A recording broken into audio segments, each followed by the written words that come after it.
Hi, have you ever loved an audio loop, but when you put it in your track, it just doesn't work because of the rhythm, the melody, or the chords? In this video, I'll show you 6 ways of turning audio loops into instruments using the simple sampler in Soundation, so you can play whatever you want. Although we will be using audio loops in this video, the same techniques can be used for any audio recordings or samples. We'll also use the instruments we create and make a beat along the way.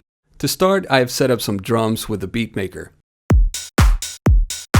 You can use audio loops from anywhere, but in Soundation you will find the loops in the sound library by clicking on loops and samples. Then you can search, filter, and browse to find loops. The first and easiest way is very dependent on sample selection. You want to find a loop that has an isolated note with a clean start and a clean end. Here's an example of a loop that would work for this.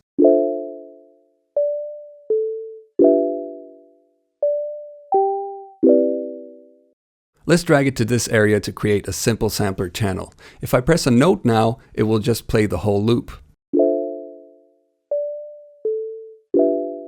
But you can use these handles to isolate what you want to play. These are chords, meaning there are multiple notes at a time. I want to select just one clean note, so let's move these handles to this part.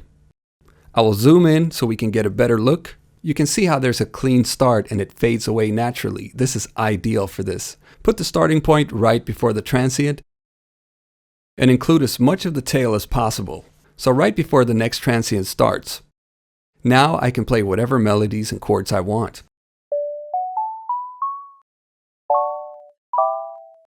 The simple sampler detects the pitch of the sample and sets it up for you so you don't have to tune it. But in cases like this, where there are multiple notes and chords, chances are that it won't get your specific note correct. I won't be showing you the details of how to tune it in this video. For that, check out the full walkthrough of all the ins and outs of the simple sampler. I know that this is a D note, so I'll simply go to the root note menu and change it to a D. Since the sound has a nice natural decay to it, it doesn't require you to change that many settings, but I can bring up the release so I don't have to keep the notes pressed down for it to ring out. To give it more space and ambience, you can add effects like reverb and delay. Adjust the settings to taste. Now we have taken a loop and turned it into our own instrument that we can play anything with.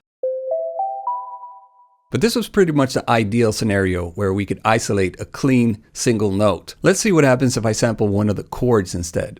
I'll right click and choose clone channel to duplicate the channel. And I'll move the handles to the first chord. I can't play single notes,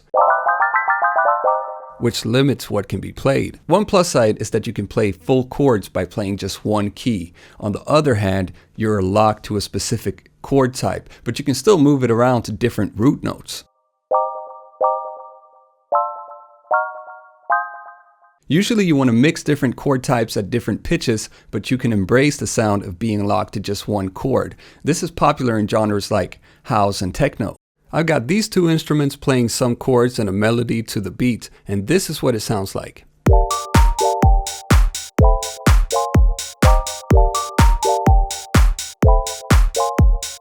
You might find a loop with a single note, but without a clean start or end. Luckily, that can still be used. This flute loop is a good example of such a sample. Let's drag it in. As you can hear, no note has both a clean start and end.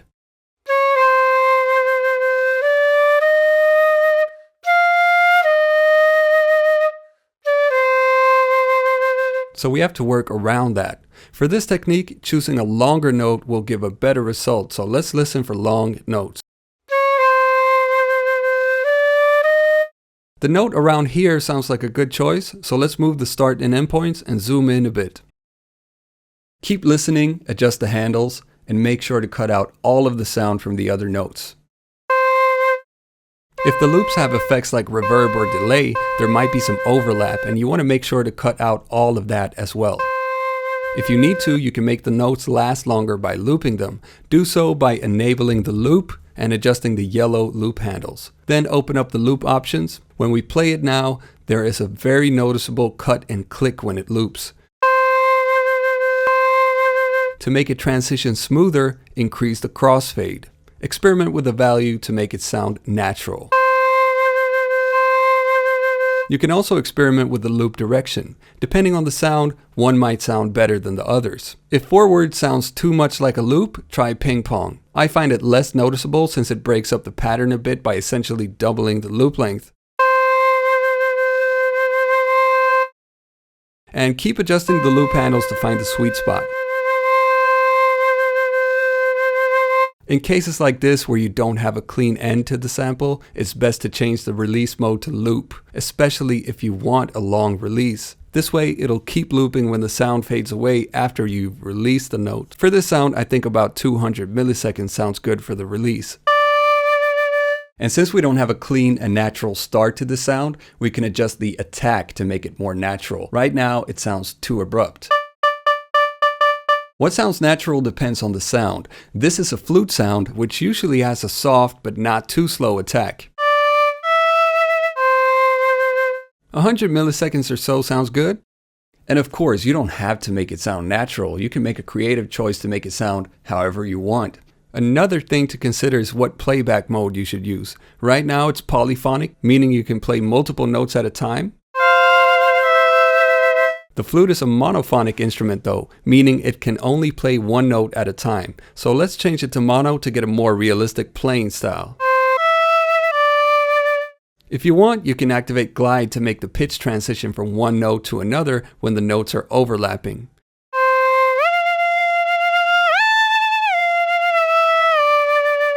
And adjust the glide time if needed. This can be a bit shorter.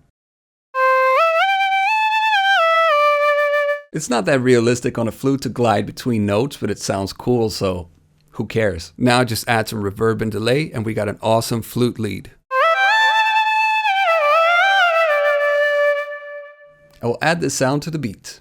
I got a bit more creative with the effects and added distortion, filters, and a phaser. This is what it sounds like.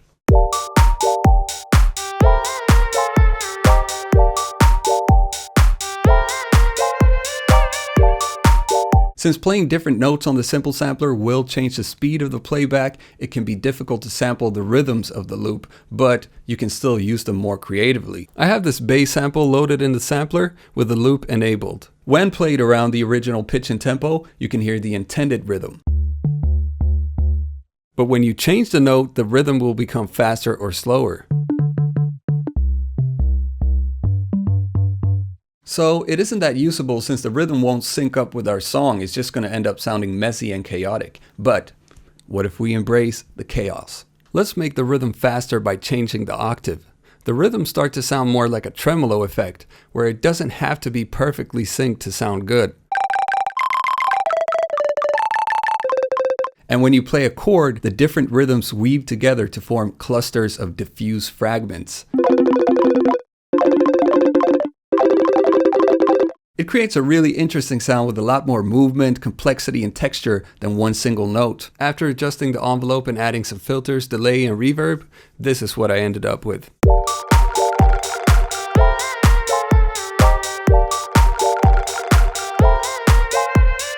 This is also a good example of how you can turn a sound into something completely different. We started off with a bass loop and ended up with this weird granular pad. You can make some pretty unique sounding instruments by using a sound for a different purpose than what was intended. By pitching up a bass, you can create a lead or other higher pitched instrument similar to what we just did. And by pitching down a lead, you can create a bass sound. I took this lead loop from the library and put it into the sampler. Of course, you can play it in the original range. But by changing the octave, you can turn it into a gnarly bass. Make it even gnarlier by changing the interpolation mode to rough.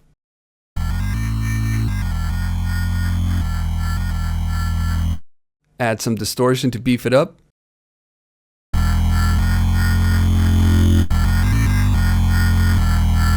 You can of course also go the other direction. I'll clone the channel and change the octave to a higher register. Now you get the sparkling pluck sound instead.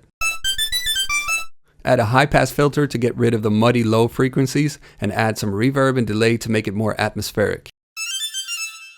I took these sounds, added a bass line, and layered the melody that we already had. This is what it sounds like.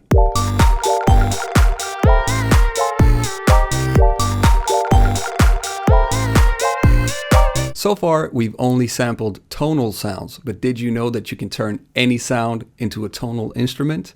It's called microsampling. To demonstrate, I've loaded this snare and crash loop into the Simple Sampler. All you need to do now is activate the loop and make the loop shorter until it starts becoming tonal.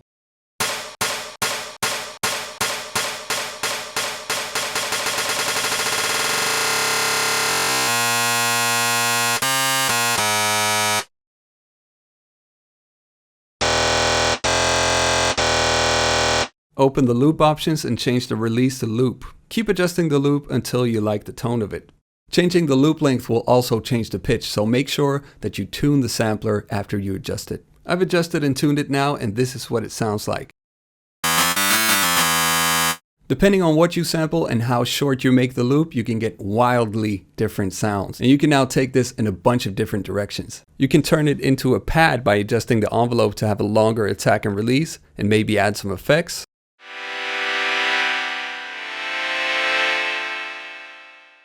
You can turn it into keys by shortening the attack, lowering the sustain, and increasing the decay.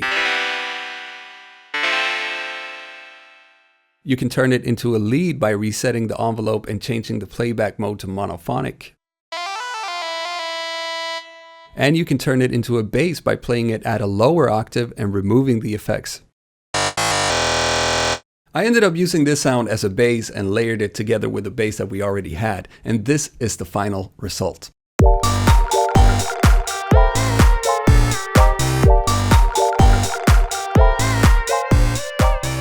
And that's it. Can you think of any more sampling tips and tricks? Share it with everyone in the comments. Subscribe for more tutorials on the Simple Sampler.